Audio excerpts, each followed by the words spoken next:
네, 우리 장로님 기도 감사하고요. 네, 찬양팀 너무 은혜가 됩니다.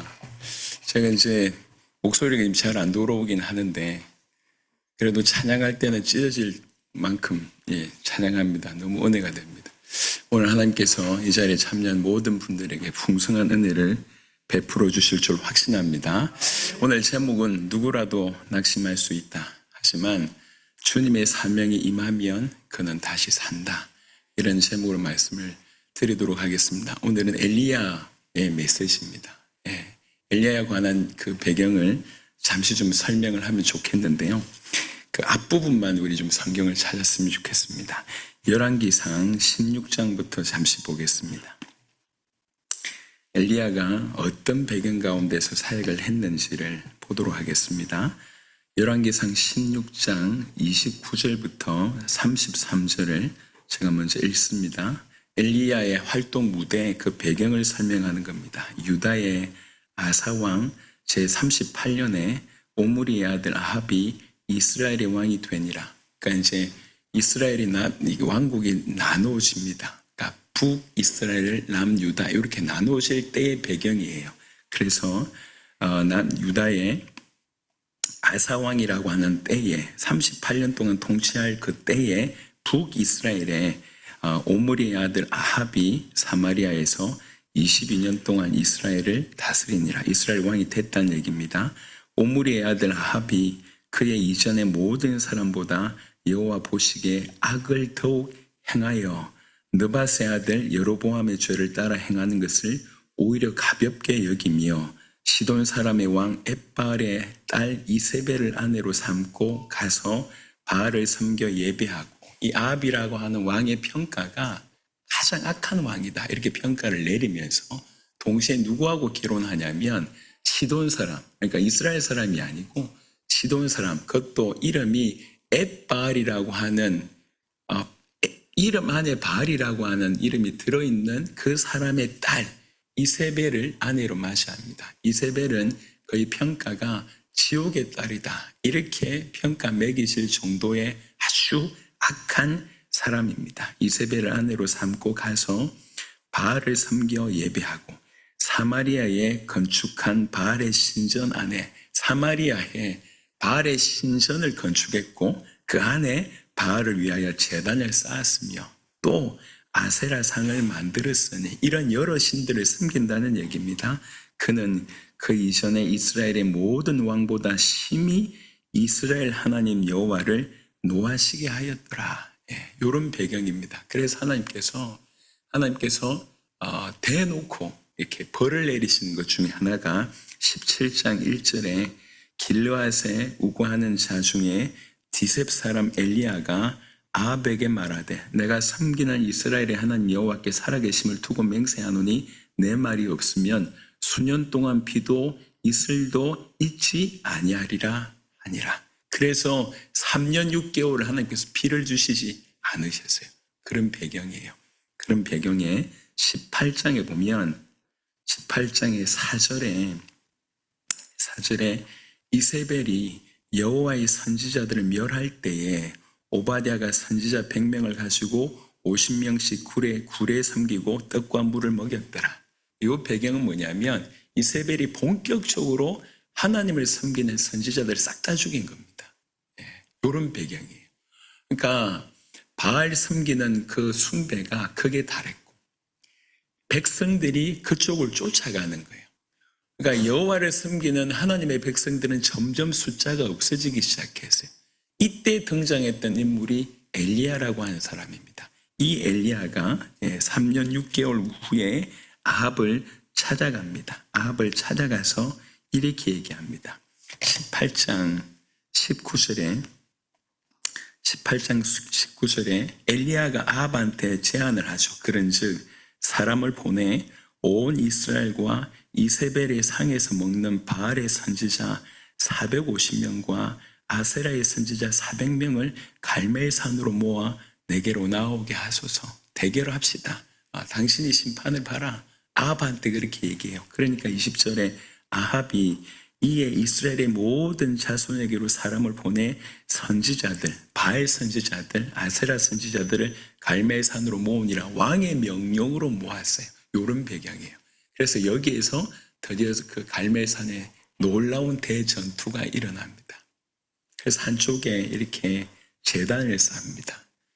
바알을 위한 제단을 쌓고 여호와의 제단을 이렇게 해놓고 그 위에 이제 송아지를 이렇게 각을 떠서 놓고 누구든지 불을 내리는 신이 참 진짜가 아니겠냐, 참 진짜 신이 아니겠냐, 모여있는 모든 이스라엘 백성들 보고 얘기합니다.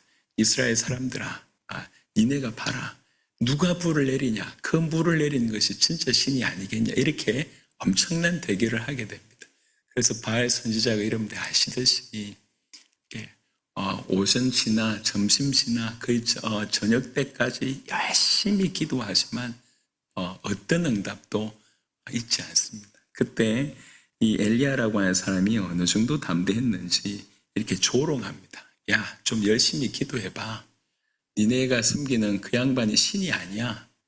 그 신이니까 뭐 지금 자고 있는지 아니면 어디 잠시 나갔는지 그럴 수 있으니까 열심히 기도해서 깨워라. 그러니까 이제 바알을 섬기는 선지자들이 더 이래가지고 자기 몸에 또 상대방의 몸에 피를 내면서까지 열심히 기도하지만 어떤 응답도 없습니다.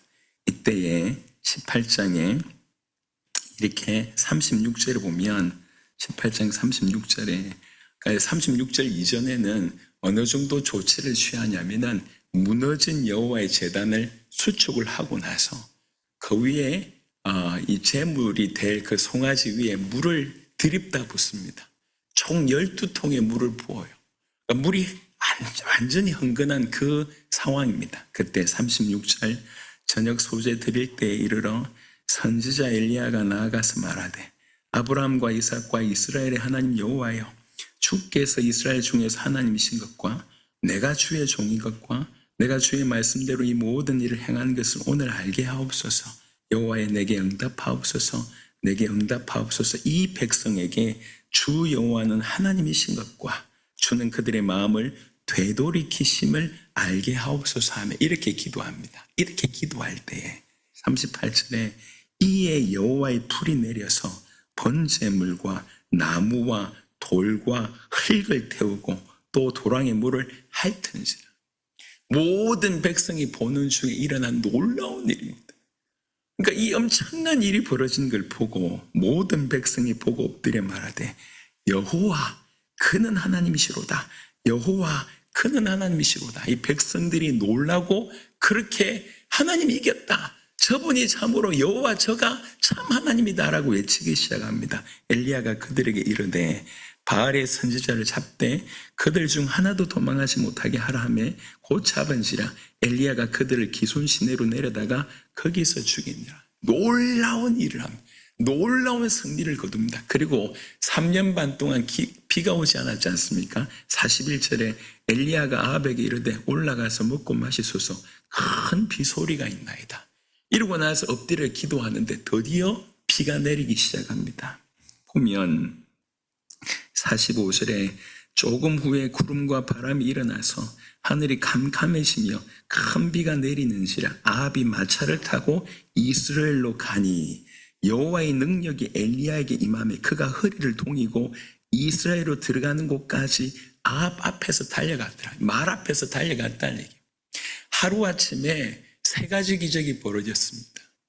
하나님의 불이 내려서 그 제물을 태우고 제단을 태우고 그래서 바알 선지자하고 대결해서 엄청난 대기적을 경험하게 되고 3년 반 동안 내리지 않던 비가 내리게 되고 그리고 나서 마차 앞에서 한 23km 정도를 뛰었다고 해요. 23km. 이게 보통이 아니에요. 제가 아침마다 한 이렇게 요 안양천에서 한 5km 뛰는데 죽을 것 같아요. 너무 힘들어요. 근데 여호와의 능력이 임해가지고 뛰니까 이런 기적이 일어났어요.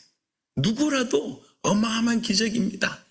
역사 안에 이런 기적이 잘 없어요. 그런 대기적의 주인공입니다. 그런데 19장부터는 분위기가 확 바뀝니다. 아합이 이 모든 것을 누가 봤습니까? 아합 왕이 봤잖아요. 아합이 엘리야가 행한 모든 일과 그가 어떻게 모든 선지자를 칼로 죽였는지를 이세벨에게 말하니 이세벨이 사실은 엘리야에게 보내 이르되 내가 내일 이맘때에는 반드시 네 생명을 저 사람들 중 한 사람의 생명과 같게 하리라. 그렇게 하지 아니하면 신들이 내게 벌 위에 벌을 내림이 마땅하니라 한지라. 아합이 이세벨한테 얘기하니까 이세벨이 놀라야 될 거 아닙니까? 야, 그분이 참 하나님인가 보다 이렇게 돼야 될 거 아니에요. 근데 그게 아니고 죽여야 되겠다. 그래서 사신 보내가지고 24시간 안에 너 죽여. 이렇게 되는 거예요. 그러니까 그가 이 형편을 보고 일어나 자기의 생명을 위하여 도망하여 유다에 속한 브엘세바에 이르러 자기의 사환을 그곳에 머물게 하고 지금 북쪽 이스라엘 그러니까 사마리아에 있다가 하루아침에 그 브엘세바까지 도망갑니다. 유다 맨 밑바닥이에요. 굳이 얘기하자면 저기 서울쯤 있다가 지금 전라도 여수까지 갑자기 내려간 거예요. 그리고 사원을 끌고 갔다가 그리고 자기 자신은 광야로 들어가 하루길쯤 사원을 내버려 두고 너 여기 있어 이래놓고 광야로 하루길쯤 더 가는 거예요. 가서 한 로뎀 나무 아래에 앉아서 자기가 죽기를 원하여 이르되 여호와여 넉넉하오니 지금 내 생명을 거두시옵소서. 나는 내 조상들보다 낫지 못하나이다 하고 어제는 대승리를 거두고 오늘은 죽여주시옵소서 이러고 있어요. 이게 말이 안 되는 거잖아요. 이게 어떻게 이럴 수 있냐는 겁니다. 조금 이해를 해보면 성경의 차후에 보면 이런 의미로 낙심을 좀 한 것 같아요. 지금 이세벨이 들고 일어나서 자기를 죽이겠다. 이것도 큰 낙심이었지만 사실 더 큰 낙심 중에 하나는 뭐였냐면 그렇게 생각했던 것 같아요. 이런 대기적을 보여주면 이스라엘 사람들이 다 돌아올 줄 알고 진정한 회개가 있을 줄 알고 그리고 무엇보다도 그것을 지켜봤던 아합 왕이 돌이킬 줄 알고 아니면 이스라엘 백성이 들고 일어나서 자기들에게 이렇게 바알을 숨기게 했던 원인이 저 이세벨, 특별히 이세벨이니까 이세벨을 폐위시키는 뭔가가 일어날 줄 알았어요. 뭔가. 근데 성경에 보니까 백성들이 저분이 하나님이다 라고 해놓고 그 다음 아무것도 없어요. 바알 선지자 450명까지 죽이는 데까지는 뭔가 일어나는데 그 후에 진정한 회개가 이스라엘 백성들에게 일어나지 않았습니다. 아합 왕의 회개가 일어나지 않았습니다. 이세벨의 회개가 일어나지 않았습니다. 이 정도 역사를 보여주면 회개해야 될 건데 이 정도 역사를 보여주면 백성들이 하나님께로 돌아와야 될 건데 본인은 그걸 기대했던 거거든요. 그냥 하나님께 이렇게 역사하셔서 이게 땡이 아니라 이 역사로 말미암아 저들의 마음을 되돌켜서 진정한 부흥, 진정한 회복이 일어나기를 기대했는 것 같은데 그게 무너진 거예요. 이 정도 역사를 일으켜도 안 돌아와? 그럼 나 못하겠다. 안 되겠다. 이 정도 기적을 보여줘도 저 아합 왕이 돌이키지 않아? 저 이스라엘 백성들이 돌이키지 않아? 더 이상 못하겠다. 그런데 이세벨까지 자기를 죽인다고 하니까 여러분 믿음의 길을 걷다가도요 사람이 사람을 보기 시작하면 넘어집니다. 환경을 보기 시작하면 넘어집니다. 여러분 잘 알고 있는 베드로 사건을 보면 베드로가 한편으로는 굉장한 믿음의 인물이잖아요. 어느 날 배를 타고 가고 있는데 갑자기 물 위를 걸어오시는 예수님을 발견합니다. 모두가 소스라치게 놀랄 때 베드로에게 생각이 딱 하나 지나요. 저분 하나님인데 그럼 나도 물 위를 걷게 하실 수 있지 않겠냐. 그래서 그 누구도 생각하지 못하고 있는 말을 합니다. 주님 나도 물 위를 걷게 하소서. 예수님께서 오라고 하잖아요. 그래서 베드로가 실제로 물 위를 걸어서 예수님께로 가는 장면이 나옵니다. 근데 물 위를 걸어가고 있는데 이게 이제 풍랑이 치는 거예요. 파도가 막 치니까 분명히 지금 기적을 경험하고 있잖아요. 근데 풍랑을 보니까 그 순간에 불안과 이게 불신이 한꺼번에 들어오기 시작합니다. 그래서 물속으로 빠져듭니다. 그때 예수님께서 다시 잡아주시죠. 여러분 우리 인생이 그래요. 지금 엘리야가 이렇게 낙심할 수 있는가? 불을 내리는 하나님, 본인이 주님의 능력을 입임어서 말보다 더 빨리 쫓아가고 기도했더니 3년 반 동안 비 안 오던 그것이 비가 오고 이런 기적을 계속 체험하고 있는데도 불구하고 이게 불신이 들어오는 거예요. 사람을 보기 시작하는 거예요. 환경을 보기 시작하는 겁니다. 그래서 낙심하는 겁니다. 여러분, 대단한 기적의 주인공이라도 낙심할 수 있다고 하면 누구라도 낙심할 수 있다는 거예요. 우리 인생에. 왜 그러냐? 우리가 죄인이라서 그래요. 우리가 죄인이라서 엄청난 기적을 보고도 우리 낙심할 수 있습니다. 그게 우리 수준입니다. 낙심 절대로 안 한다. 그랬으면 좋겠는데 그렇지가 않아요. 그럴 수가 있습니다. 인생길을 걸어가다 보면 고난 때문에 낙심할 수 있습니다. 인간관계 때문에 낙심할 수가 있습니다. 환경 때문에 낙심할 수 있습니다. 세상의 불공평함 때문에 낙심할 수 있습니다. 비교하면서 낙심할 수 있고 예상치 못한 일이 벌어져서 낙심할 수 있습니다. 누구라도 낙심할 수가 있습니다. 심지어는요, 누가복음 18장 1절에는 이렇게 얘기합니다. 기도하다가 낙심할 수 있습니다. 그러니까 정말 기도하고 낙심하지 않기를 위해서 예수님께서 누가복음 18장에 이 재판장에 관한 이렇게 불의한 재판장에게 계속 간구하는 그 여인에 대한 얘기를 합니다. 예수께서 그들에게 항상 기도하고 낙심하지 말아야 할 것을 비유로 말씀하여 우리 주님께서도 알고 있습니다. 여러분, 기도하다 낙심할 수 있어요. 기도 열심히 하다. 예를 들면 오늘 보여지는 이 엘리야도 그런 사람이, 기도하는 사람이 아니에요. 늘 기도하는 사람입니다. 그리고 심지어 낙심해서도 기도해요. 낙심해서도. 주님 죽여주세요. 이게 엘리야입니다. 기도하면서 낙심할 수 있습니다.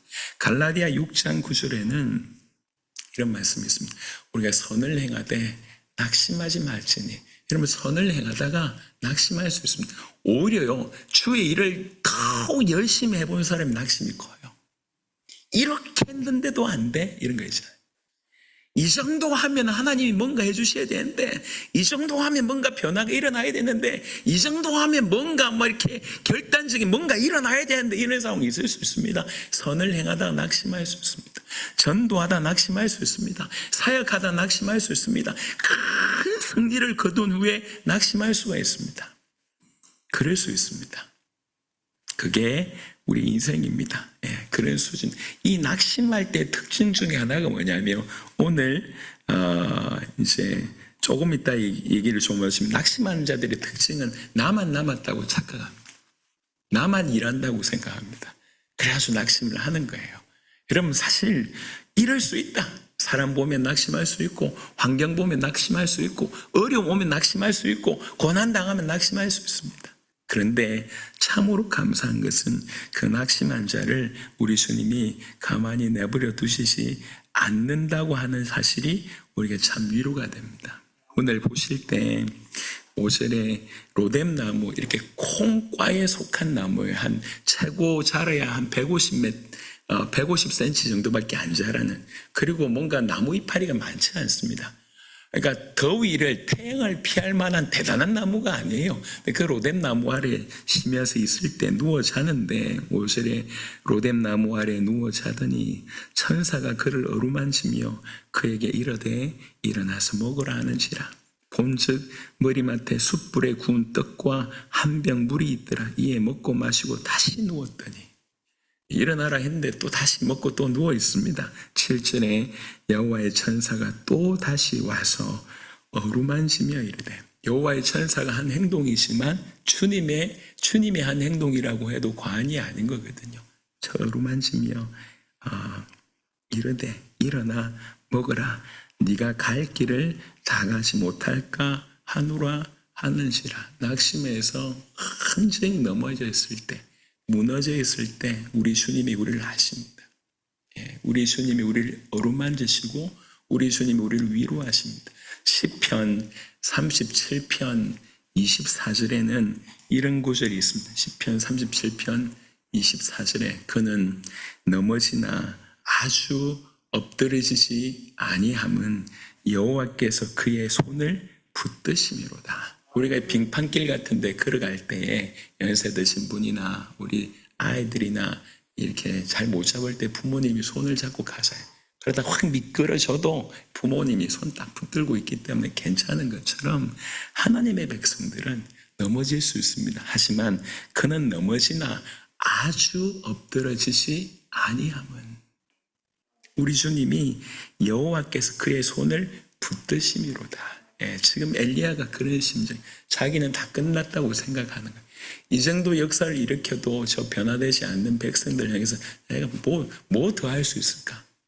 내가 이만한 역사, 이만한 기적을 하나님 나를 통해서 행하셨는데도 이렇게 안 바뀌는 백성 가능성이 없다. 주님, 나도 별반 이 어마어마한 기적을 보여주고도 이세벨이 너 죽인다고 하니까 그게 무서워가지고 조금 전까지 이게 그 선지자들 바알 선지자 450명, 아세라 선지자 400명하고 대결할 때도 죽음을 두고 대결한 거 아닙니까? 그럴 때도 막 기세등등했던 사람이 이세벨이 너 죽이겠다고 한 그 말에 하나님의 역사를 다 뒤로하고 그 말이 무서워서 피해 있는 자기를 볼 때 변화되지 않은 사람들도 기가 막히지만 조금 전까지 하나님 역사를 기대했는데 사람 보고 실망하는 자기의 모습을 볼 때 내가 나은 게 하나도 없습니다. 주님, 앞만 봐도 이게 뭐가 안 맞다. 저 백성이 저렇게 완악하고 나도 이렇게 연약한데 안 맞습니다. 그냥 데려가 주십시오. 털썩 주저앉아 있는 겁니다. 여러분, 우리가 인생길을 걸어가는 가운데 이럴 수 있습니다. 이럴 수 있습니다. 그런데 이럴 수 있다는 것을 하나님 아신다는 거예요. 더 중요한 것은 이럴 수 있는 우리를 손붙들고 있다는 거예요. 넘어질 수 있지만 아주 엎드려지지 아니한다. 이게 우리 주님이 우리에게 주신 메시지입니다. 그런데 그 넘어져 있는 낙심자에게 우리 주님이 말씀을 주십니다. 네 사명이 끝나지 않았다. 사실은 조금 이따 살펴보겠지만 넘어져 있는 가장 큰 원인은 뭐냐면 지 생각이에요. 하나님이 어떤 분이신지 모르고 하나님이 어떤 계획을 가지고 계신지 모르는 거예요. 자기가 생각할 때 이렇게 보여줘도 이스라엘이 안 바뀌면 이건 뭐 가능성 없다. 그리고 이런 역사를 체험하고도 사람 말에 넘어지는 자신을 볼 때 가능성 없다. 이렇게 생각해서 모든 손을 놓아버리려고 했는데 자세하게 보면 이거는 자기 생각이에요. 하나님의 큰 원대한 계획, 하나님의 아주 기가 막힌 세밀한 준비를 모를 때 그 무지로울 수 있는 낙심이라는 것입니다. 얕은 그 낙심에 있는 엘리야를 이렇게 어루만지신 예수님, 우리 여호와의 천사의 그 모습이 지금 낙심한 모두를 위로하신 우리 주님의 모습입니다. 여러분, 낙심해도 괜찮습니다. 그럴 수 있는 게 우리 수준입니다. 그럴 수 있습니다. 그런데 그 채로 내버려 두시지 않는다는 거예요.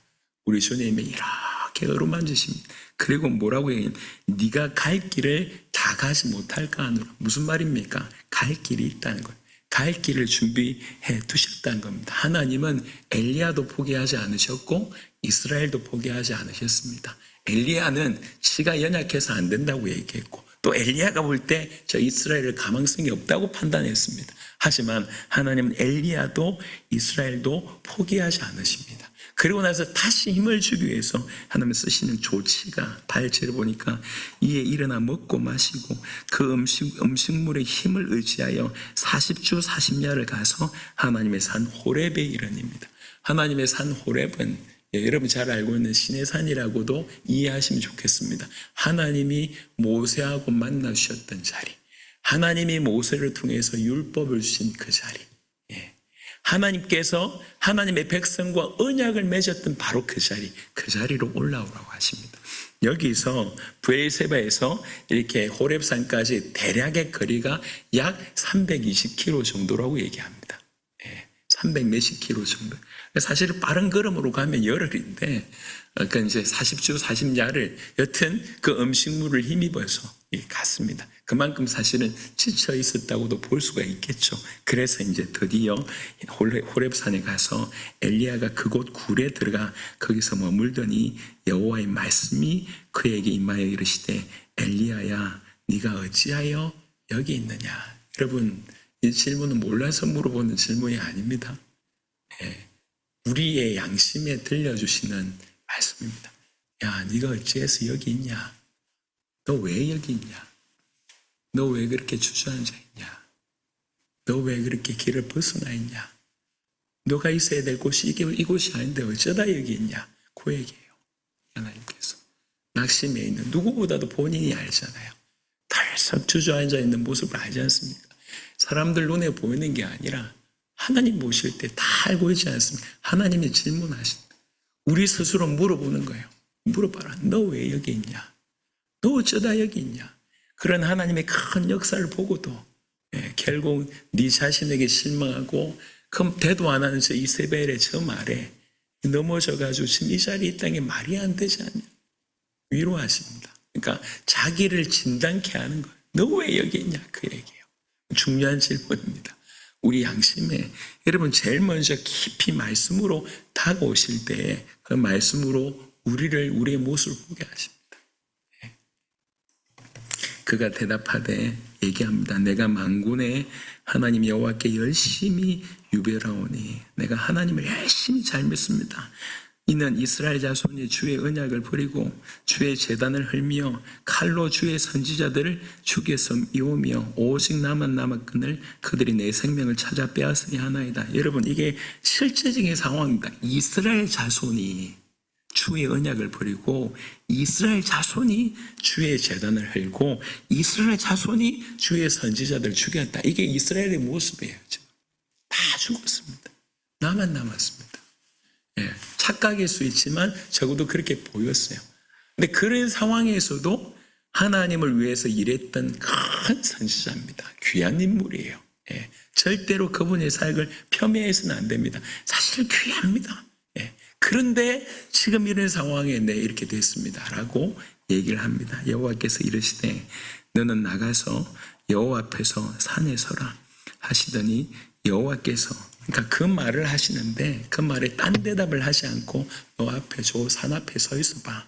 그러면서 여호와께서 지나가시는데 여호와 앞에 크고 강한 바람이 산을 가르고 산을 가를 정도로 크고 강한 바람이 불고 그 다음에 바위 위로 붙습니다. 그 바람이. 근데 그 바람 가운데 여호와께서 계시지 아니하시고 그 다음에 바람 후에 지진이 있으나 지진 가운데도 여호와께서 계시지 아니하며 또 지진 후에 불이 있으나 불 가운데도 여호와께서 계시지 아니하더니 초자연적인 일이 벌어지는 겁니다.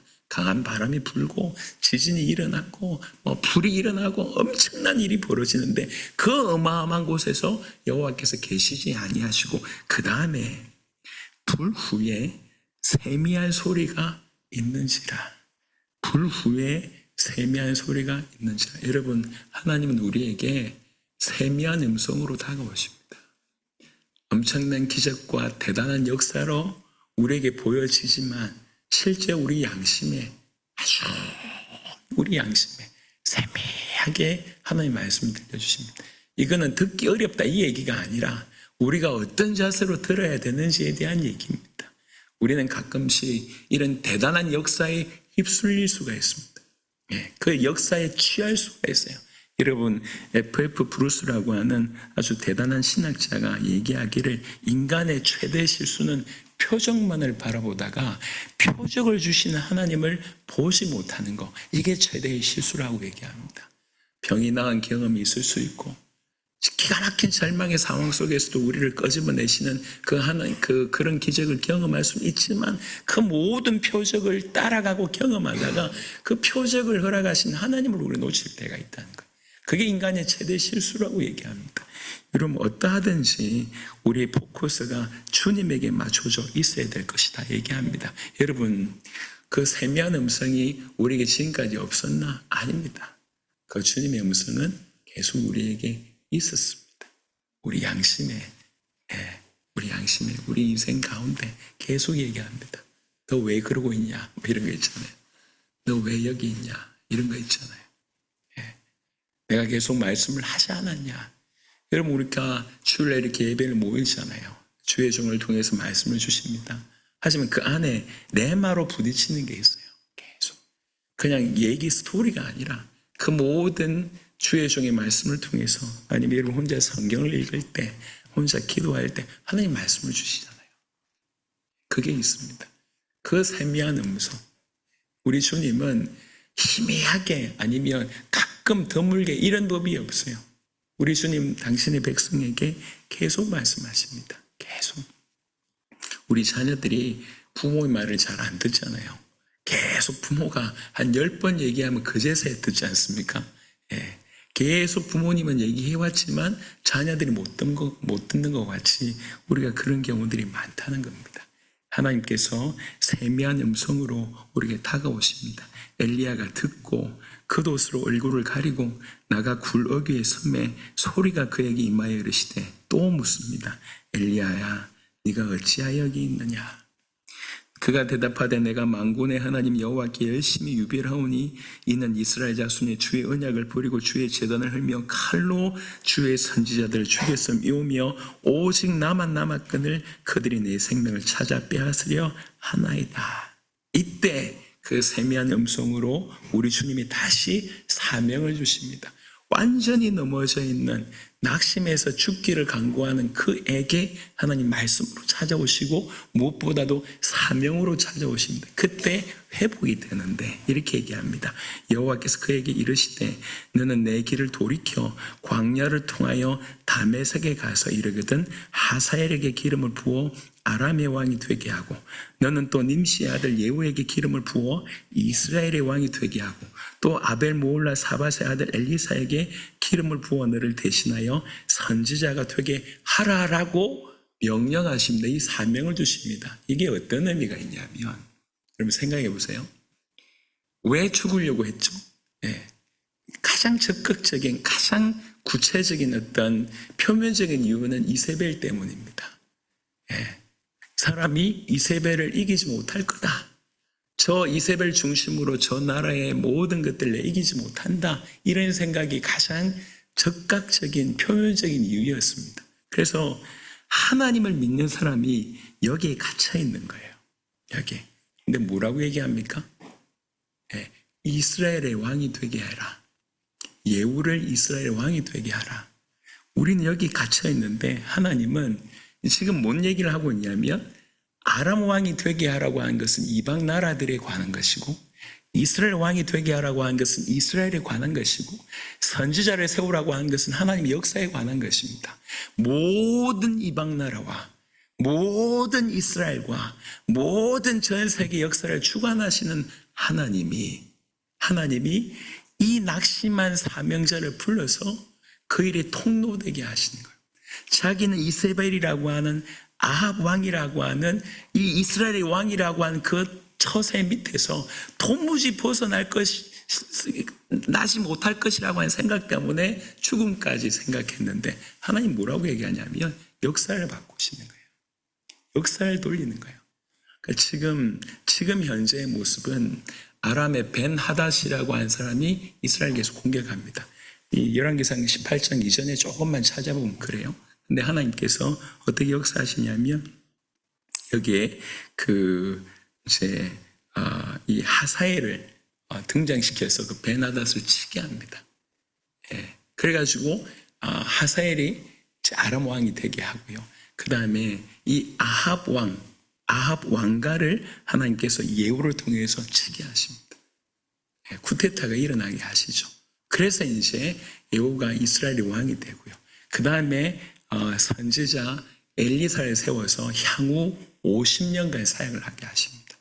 그러니까 누가 보더라도 위기 상황인 것 같은데 하나님 역사가 면면하게 이어갈 수 있도록 하시는 거고 그리고 보면 17절에 하사엘의 칼을 피하는 자를 예후가 죽일 것이요 예후의 칼을 피하는 자를 엘리사가 죽이리라. 이 말은 문자적으로 죽인다는 얘기가 아니라 하나님의 공의로운 심판을 뜻합니다. 하나님의 이 세 사람들 사이에 공통점이 없어요. 이 세 사람들이 동맹을 맺었다 그런 얘기가 아니에요. 네가 생각할 때 하나님께서 심판하지 않은 것 같고 통치하지 않은 것 같지만 그렇지가 않다 라고 얘기하면서 여기에 이스라엘 땅에서 이세벨의 소나기에서 놀아나지 못하고 그래서 죽을 수밖에 없다고 생각했던 이 엘리야를 밖으로 불러내서 눈뜨게 하는 거예요. 하나님은 이스라엘의 하나님이고 하나님은 만방의 열방의 하나님이고 하나님은 당신의 역사를 계속 끌고 가신 하나님이다. 절대로 하나님 역사가 멈춰주지 않는다. 하나님은 이런 원대한 계획을 가지고 계시고 이런 세밀한 준비를 하고 계셨어요. 그런데 정작 엘리야는 이걸 몰랐던 거예요. 이런 대단한 역사를 보여줬는데도 변화되지 않는 이스라엘. 이세벨의 말 한마디 때문에 죽음이 두려워해서 도망치는 자기의 모습, 가능성 없구나. 이 사람은 이렇게 생각했는데 하나님은요, 모든 열방의 역사를 다스리면서 이스라엘의 역사를 다스리고 있고 하나님의 당신의 역사를 행하고 계심을 다시 낙심한 이 엘리야에게 설득하십니다. 내가 그 정도 하나님이 아니야. 내가 너를 통해서 할 일은 이런 일이야. 네가 기름을 부어서 아람 왕 세우게 하고, 네가 기름을 부어서 이스라엘 왕이 세우게 하고, 네가 기름 부어서 너를 이을 선지자를 세우게 할 거야. 그러니까 아주 좁은 한계에 사로잡혀 있다가 이 말을 들음으로, 이 사명을 받음으로 내가 믿는 하나님이 누군지를 알게 됐고, 하나님께서 무슨 일을 하시는지 그 하나님 원대한 계획과 세밀한 준비를 알게 됐고, 그 어마어마한 계획에 하나님의 자기를 통로로 사용하고자 한다는 것을 알게 된 거예요. 여러분, 엘리야가 없으면 이 역사가 안 이루어집니까? 아닙니다. 엘리야가 없어도 이 역사는 이루어집니다. 근데 왜 엘리야에게 사명을 주셨습니까? 하나님의 세계 경영에, 하나님의 민족 경영에, 하나님의 우주 경영에 우리를 동참시키기 위해서 사명이라는 걸 허락하신 겁니다. 여러분, 하나님이 쓸 노예가 없어가지고 노예 삼으려고 우리를 만드신 게 아니에요. 하나님이 조금 힘이 부족해서 우리가 좀 힘을 보태야지 겨우 하나님의 일이 완성될까 봐 우리를 그렇게 쓰시는 게 아니에요. 하나님이 전 세계 전 우주를 경영하고 있고 나라와 민족과 열방을 경영하고 있는데 하나님의 당신의 사람이 그 열방을 경영한 하나님의 경영에 참여할 수 있도록 기회를 주는 겁니다. 보통 일이 아니에요. 모든 걸 준비해 놓고 기회를 줍니다. 그래서 그런 의미로서의 사명은 우리에게 부담을 주는 게 아니에요. 우리의 모든 것을 짜내서 어쨌든지 우리에 있는 것 모든 걸 갈아 넣어서 하나님이 취하고 우리는 고생만 하게 하는 그런 유의 나쁜 하나님이 아니시라고요. 하나님은 당신의 큰 계획, 당신의 그 원대한 세계 경영, 그 우주 경영에, 그 놀라운 하나님의 영광에 우리를 동참시키는 것이 그게 사명이라고 하는 것입니다. 이 사명이 부딪힐 때 낙심한 사명자는 다시 살게 됩니다. 여러분, 하나님은 우리를 사랑하십니다. 하나님은 우리를 위해서, 여러분, 하나님이 우리를 사랑하신다는 얘기는 그 인간이 감정이 느끼는 어떤 그 도파민이 나오고 이런 정도의 수준이 아니라고. 하나님의 사랑은 우리의 죄를 해결하기 위해서 자기 아들을 죽이신 사랑, 그게 하나님의 사랑입니다. 나를 살리기 위해서 당신의 아들에게 우리의 죄를 다 이렇게 넘겨주게 하시고, 그리고 그 죄를 그 몸 안에서 심판하게 하신, 죽이신 사건이 십자가 사건입니다. 그래서 이거는 허무맹랑한 얘기가 아니라고. 하나님 우리를 사랑한다고 하는 것은 전 세계에 가장 선명하게 십자가를 통해서 밝히셨습니다. 그 사랑하신 하나님이 우리를 건져내심도 감사하지만 건져내셨을 뿐만 아니라 이 땅에서 전 세계를 살리는 그 귀한 일에 우리로 하여금 쓰임받게끔 우리를 사용하신다는 거죠. 동참케 하신다는 거죠. 이런 의미가 사명입니다. 여러분, 엘리야는 이 말을 알아들었습니다. 세밀한 음성 중에, 세미한 음성 중에 이 말을 알아들었습니다. 그리고 18절에 보니까 그러나 내가 이스라엘 가운데 7,000명을 남기리니 다 바알에게 무릎을 꿇지 아니하고 다 바알에게 입맞추지 아니한 자니라. 혼자라고 생각했는데 7,000명이 준비되어 있습니다. 이 7,000명은 그냥 숫자 그대로 7,000명일 수 있지만 하나님의 일을 하기에 충분한 숫자라는 겁니다. 하나님이 그런 동력자들을 요소요소에 준비해 두셨다고 하는 것은 이 말이 그대로 낙심한 이 엘리야에게 전달됐습니다. 그 다음에 엘리야는 낙심한 그 배경이 이후에는 그런 기사가 없어요. 그렇게 죽기를 간구했던 엘리야는 어떻게 됩니까? 죽음을 맛보지 않고 승천하는, 전 우주 역사에 단 2명, 노아를 비롯해서, 에녹을 비롯해서 이 엘리야 딱 두 사람만이 성천한 유일한 2사람이 되는 겁니다. 그 축복을 하나님이 엘리야에게 허락해 주셨습니다. 놀랍지 않습니까? 여러분, 오늘 말씀드리고 싶습니다. 누구라도 낙심할 수 있습니다. 대단한 사람이라도, 대단한 선지자라도 낙심할 수 있습니다. 그게 왜 그렇습니까? 그게 우리의 모습이기도 하고 그게 우리가 이 땅을 살아가는 이 땅의 모습이기도 하고 끊임없이 우리를 공격하는 세상과 사단이 존재하고 있다라고 하는 증거입니다. 근데 낙심이 언제 가장 강하냐면 대승리 이후에 강할 수 있습니다. 이런 일을 했는데도 이런 역사가 안 일어나? 이런 것 때문에 낙심할 수 있습니다. 혹여 그 낙심의 기간이 오래됐다 그럴 수도 있습니다. 그럼에도 불구하고 하나님의 사람들은 넘어지나 아쉬워 엎드러지지 않습니다. 우리 주님이 우리를 붙들고 계십니다. 그리고 그 자가 언제 회복하냐면 하나님 말씀이 들어갈 때, 정확하게는 우리를 향한 하나님의 사명이 들어갈 때 그 사람 다시 삽니다. 오늘 엘리야가 그런 모습이에요. 여러분, 그런데 이 아까 말씀드렸던 것처럼 이 사명이라고 하는 것은 하나님이 당신의 위대한 경영에 우리를 참여시켜서 하나님의 영광을 보게 하기 위함입니다. 하나님의 영광을 보게 하는 것이 그 사명인데요. 이 사명이 특별한 사람들에게만 있지만 구원받은 모든 우리에게도 있다는 거예요. 여러분 모두에게도 그 사명이 있다는 거예요.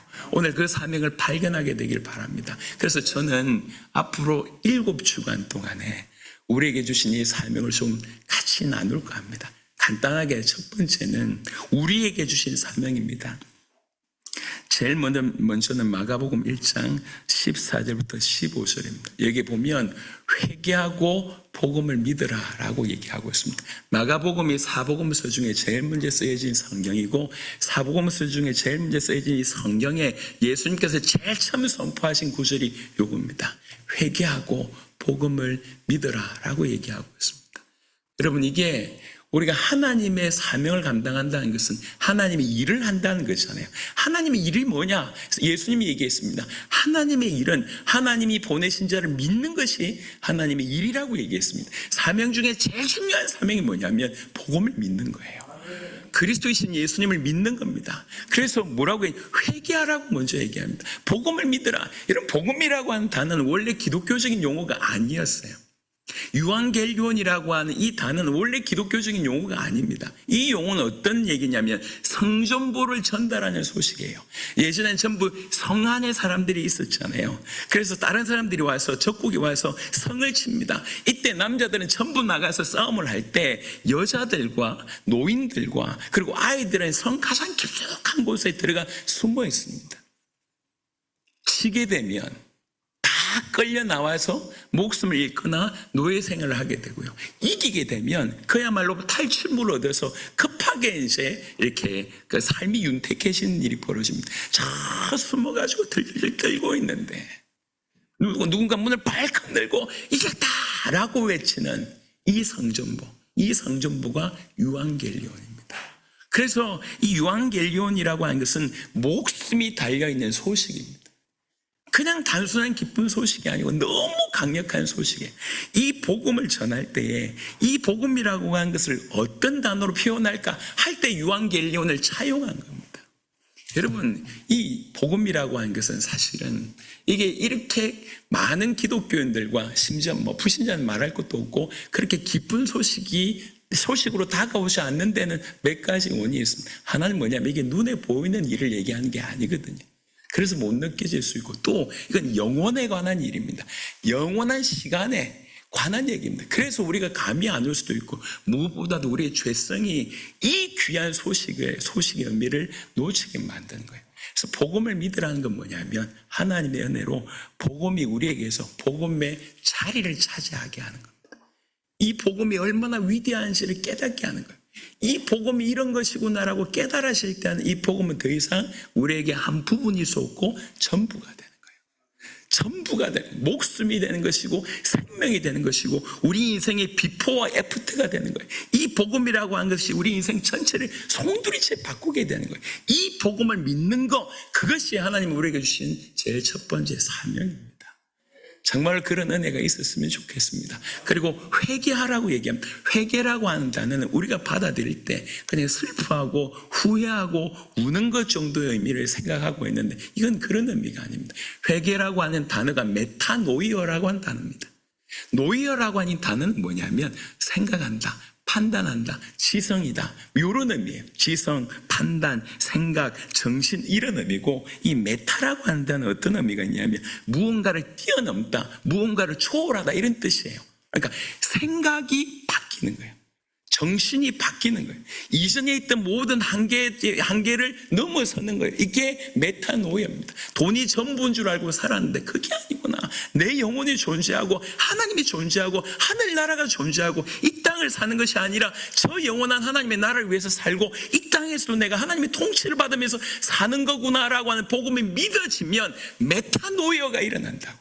돈을 위해서만 사는 인생이 아니라 주를 위해서 사는 인생이 벌어집니다. 그게 회개입니다. 그런 일이 깨달아질 때 우리가 눈물을 흘리고 후회하고 이런 일이 벌어지지만, 진정한 회개는 뭐냐면 생각이 바뀌고 정신이 바뀌고 가치관이 완전히 바뀌는 걸 얘기합니다. 회개하고 복음을 믿어라. 이게 우리에게 주신 첫 번째 사명입니다. 두 번째는 디모데후서 3장 14절에 보시면 이런 구절이 있습니다. 그러나 너는 배우고 확신한 일에 거하라. 디모데후서 3장은 1절부터 시작됩니다. 말세에 고통하는 때가 이럴 것이다. 이럴 것이다. 고통하는 때, 그 영어 번역으로는 극심한 때, 아주 terrible time 이렇게 표현합니다. 아주 나쁜 때, 요 고통하는 때. 그때 사람들의 특징이 19가지 특징이 나옵니다. 사람들이 돈을 사랑하고 자기를 사랑하고 쭉 나옵니다. 대략 해보자면 사람들이 이기심과 돈의 노예가 된다. 그리고 교만으로 마음이 병들게 된다. 그리고 인격이 파괴되고 내면이 황폐하게 된다. 그리고 신자들이 영적으로 타락하게 된다. 19가지 내용을 정리하면 이렇습니다. 그리고 경건한 자는 핍박받을 수밖에 없다. 이게 성경이 얘기하는 마지막 때의 모습이에요. 이 마지막 때를 이길 수 있는 방법으로 제시한 게 저 구절입니다. 디모데후서 3장 14절. 그러나 너는 배우고 확신한 일에 가라. 이게 이런 쓰나미 같은 부분들이 우리 마음에 막 파고들고 삶으로 파고들고 문화로 파고드는데 어째 이기냔 말이에요. 디모데후서 3장 14절 위에 나오는 것이 성경이 어떤 책인지를 쭉 얘기합니다. 여러분, 우리가 성경 하나님 말씀을 배우고 확신한 일이, 그 일에 거하는 것이 말세를 이기는 길이에요. 말세를. 이런 말씀을 가까이 하셔야 돼요. 말씀을 연구하셔야 됩니다. 말씀을 깊이 보셔야 됩니다. 적어도 말씀을 통해서 하나님의 영광을 볼 때까지, 하나님 말씀을 보면서 하나님의 영광이 보일 때까지, 아, 내가 이렇게 살면 안 되겠구나. 아, 이런 삶하고 비교되지 않는 것이 정말이구나. 하나님 말씀을 계속 연구하면서 그것이 보여질 때 그 말씀이 나를 움직입니다. 적당히 들은 지식은 우리 인생을 살릴 수가 없어요. 마지막 때가 그렇다고. 제가 해석하는 것이 아니라 성경이 그렇습니다. 디모데후서 3장을 보십시오. 그래서 지금 우리가 전 열방을 살리기 전에 먼저 우리가 살 것을 얘기하고 있습니다. 회개하고 복음을 믿어라. 그리고 배우고 확신한 일이게 말씀 배우십시다. 그리고 그 말씀에 확신하십시다. 여러분, 지금 이단들이요, 너무나 기가 막히게 들어오고 있지 않습니까? 우리가 이단을 저 교회 입구에 신천지 아웃, 신천지 들어오지 마십시오. 이게 사실 부끄러운 말이거든요. 신천지 들어올까봐 벌벌 떨는 거예요. 이게 올바른 모습이 아니잖아요. 근데 그 신천지들은 죄송합니다, 기존 교회라고 얘기할 수 있는 교회를 무너뜨리기 위해서 얼마나 공부하는지 몰라요. 얼마나 공부하는지 몰라요. 그 시험 친다고. 예. 그 14만 4천원에 들어가기 위해서 시험을 그렇게 칩니다. 계속 공부하게 만들고 계속 이겨낼 수가 없어요. 성경의 핵심을 정확하게 알지 못하면. 우리 배워야 됩니다. 하나님 말씀 배워야 됩니다. 그리고 확신하게 거해야 됩니다. 또 하나는 요한복음 4장 24절에 하나님은 영이시니 예배하는 자가 영과 진리로 예배할지니라. 하나님께서 우리에게 요구하는 것은 진정한 의미의 예배입니다. 여러분, 인간은 지음받은 존재 목적이 하나님을 영원토록 즐거워하고 그를 기쁘시게 하는 것이, 그게 우리의 행복과 직접적으로 연결되어 있기 때문에, 그게 인간의 존재 목적입니다. 그 존재 목적이 가장 잘 드러나는 것이 예배입니다. 예배. 그래서 예배는 우리가 하나님을 사랑하는 이 사랑의 표현이 가장 많이 녹아있는 것이 예배입니다. 그래서 그 예배 때 하나님의 은혜를 체험하기도 하고, 우리 인생의 중요한 터닝 포인트가 사실 그 예배를 통해서 옵니다. 그래서 예배는 중요해요. 그 예배는 영과 진리로 드리는 겁니다. 하나님의 성령으로 또 진리 자체이신 그리스도를 붙들고 그리스도의 말씀을 붙들고 그렇게 하나님 앞에 내 전부를 드리는 그런 예배, 이 예배를 드리라고 우리 주님이 우리에게 사명을 주십니다. 여러분, 이 사명은 우리와 우리 주변 전체를 살리는 부분입니다. 전체를 살리고 해서 먼저 우리를 살릴 것에 대해서 이렇게 말씀하셨습니다. 또 하나는 사도행전 20장 28절에 아주 귀한 표현이 있습니다. 여러분은 자기를 위하여 또는 온 양떼를 위하여 삼가라. 성령이 그들 가운데 여러분을 감독자로 삼고 하나님이 자기 피로 사신 교회를 보살피게 하셨느니라. 하나님, 교회는 여기 두 가지 특징이 있습니다. 하나님이 자기 피로 사신 교회, 그리고 성령이 돌보시는 교회. 이게 교회의 정의입니다. 교회. 여러분, 교회가 얼마나 귀중한 줄 아십니까? 그래서 하나님의 사람들은 교회를 귀중하게 여길 줄 알아야 돼요. 시간 가면 갈수록 불신자들도 교회를 우습게 여기지만 성도들이 교회를 우습게 여깁니다. 여러분, 이거는 분명히 성경적이지 않습니다. 이건 복음적이지 않습니다. 하나님께서 교회를 돌보라고 얘기하셨어요. 교회를 우리에게 주시는 사명입니다. 양떼를 돌보라고 얘기합니다. 그리고 요한복음 21장 15절에 내 어린 양을 먹이라고 말씀하십니다. 양떼들, 우리 교회 안뿐만 아니라 아직은 교회 밖에 있지만 주님의 양들이 있지 않습니까? 그들을 돌보고 그들에게 양식을 먹이고 그들이 구원을 받고 꼴을 얻을 수 있도록 하는 거, 이게 사명입니다.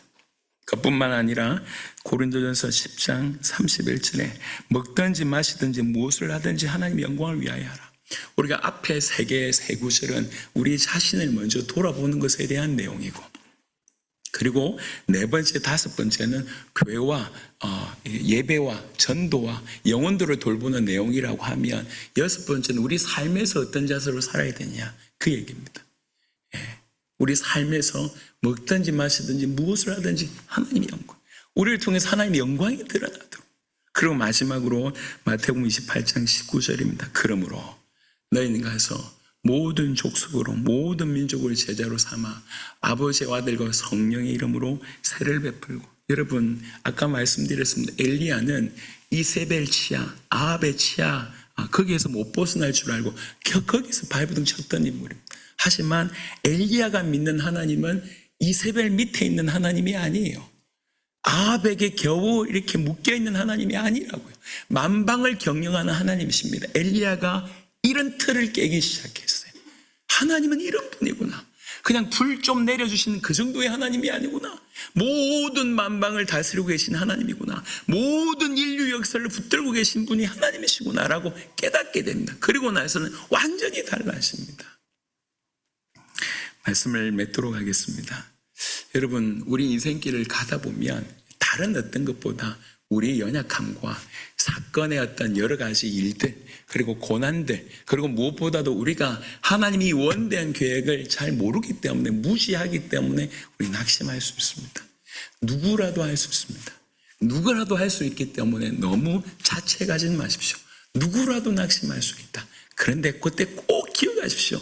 우리 하나님의 사람은 넘어질 수 있지만 아주 엎드리지 아니한다. 왜 그러냐? 우리 하나님이 우리를 붙들고 계시기 때문에 그렇습니다. 두 번째, 이 낙심할 때 결국 일어설 수 있는 방법이 뭐냐면 주변 환경 바뀌는 게 아니에요.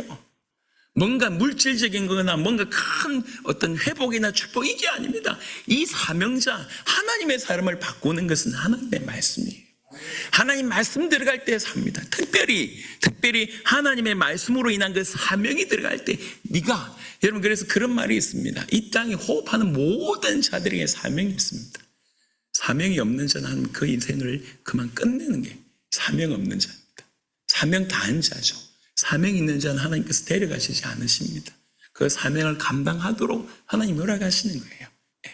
그게 우리가 꼭 기억하셔야 되겠습니다. 그래서 이 사명이 왔을 때 엘리야는 완전히 회복됩니다. 그 사명을 가만히 보니 자기에게 묶여있던 그 모든 한계를 초월하시는 하나님에 대해서 발견하게 됐고, 그 엄청난 세계 경영에 자기를 하나님께서 일부러, 굳이 얘기하자면 거의 낙하산 수준이에요. 안 쓰셔도 되는데 꽂아 넣으신 것 같아요. 우리에게 주신 사명의 의미가 그렇습니다. 우리의 것을 짜내서 우리를 괴롭히고 힘들게 만들고 어렵게 만드시는 그런 하나님의 성경이 없습니다. 오히려 전 세계의 무대를 다 살릴 하나님의 원대한 계획과 세밀하게 준비해 놓고 거기에 우리를 숟가락 하나 얹을 수 있도록, 그래서 하나님의 영광을 보시도록 하는 것이 하나님이 우리에게 주신 사명의 의미입니다. 사명. 그래서 그 사명으로 인해서 자기도 살고 민족도 살고 열방도 살고, 엘리야가 그랬지 않습니까? 그런 결과가 일어난 거예요.